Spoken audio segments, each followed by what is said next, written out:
पहले 1942 के भारत छोड़ो आंदोलन में वो कूद पड़े थे। उनका गुट आजाद दस्ता कहलाता था। इस गुट ने सरकारी सेना से हथियार और गोला बारूद लूटे, रेलवे की पटरियां उखाड़ी और अंग्रेजों की नाक में दम कर दिया। एक बार पुलिस ने रेणु की तलाश में एक गांव में घेराबंदी की। रेणु ने एक नई दुल्हन वाली लाल साड़ी पहनी, पूरा दुल्हन का श्रृंगार किया और घूंघट ढालकर एक बैलगाड़ी में बैठ गई।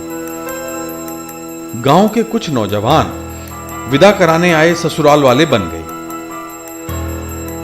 पुलिस ने घूंघट उठाकर देखा, लेकिन वो रेणु को पहचान ना पाए और रेणु चंपत हो गई। इसी साल सितंबर में पुलिस ने रेणु को उनके गांव से गिरफ्तार कर लिया। क्रांतिकारियों का नाम और ठिकाना जानने के लिए रेणु को गिराकर उनकी छाती पर कील वाले बूटों से कुचला गया। पिटाई से उनकी नाक, मुंह और कान से खून बहने लगा, लेकिन रेणु ने मुंह ना खोला।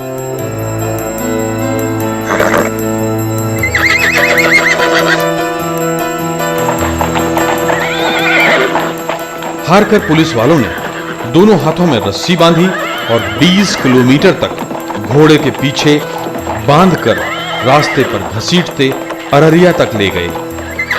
मरणासन्न हालत में उन्हें 2.5 साल के लिए जेल भेज दिया गया।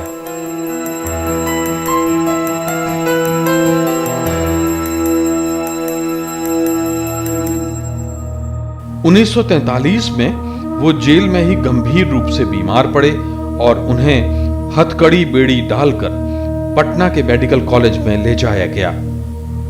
उनके फेफड़ों में संक्रमण था। एक नर्स उनकी सेवा में तैनात की गई। लतिका राय चौधरी नाम की ये नर्स बाद में उनकी जिंदगी में भी दाखिल हो गई, लेकिन ये कहानी थोड़ा हम आपको आगे बताएंगे। अभी तो ये जानना जरूरी है कि 1944 में वो जेल से छूटे और सक्रिय लेखन शुरू कर दिया। भारतीय कथा साहित्य को रिपोर्टाज की विधा नए रूप में इसी दौरान मिली। उनके 2 रिपोर्टाज जय गंगा और डायन कोसी बड़े दुर्लभ हैं। जय गंगा 7 नवंबर 1948 को साप्ताहिक जनता में छपा। गंगा में बाढ़ और पीड़ितों को सरकारी मदद की पोल खोलता ये रिपोर्टाज हिंदी साहित्य की अनमोल धरोहर है। सुनिए खुद रेणु की आवाज में इसका ब्यौरा। कोसी अंचल के बारे में जब भी कुछ कहने या लिखने बैठता हूँ, बात बहुत हद तक व्यक्तिगत हो जाती है। इस पृथ्वी के उदास और मनहूस बादामी रंग को बचपन से ही देखता आया हूँ, जिस पर बरसात में क्षणिक आशा की तरह कुछ दिनों के लिए हरियाली छाती, वरना 12 महीने धूसर वीरान। और इस मरी हुई मिट्टी पर पलने वाले इंसान, मलेरिया और काला अजर से जर्जर शरीर, रक्त मांसहीन नरकंकालों के समूह, जिनकी जिंदगी में न कहीं रस न कोई रंग, जो रोने के सिवा और कुछ नहीं जानते थे, न हंसना न मुस्कुराना, चेहरे पर आतंक की रेखाएं, आंखों में दुनिया भर की उदासी।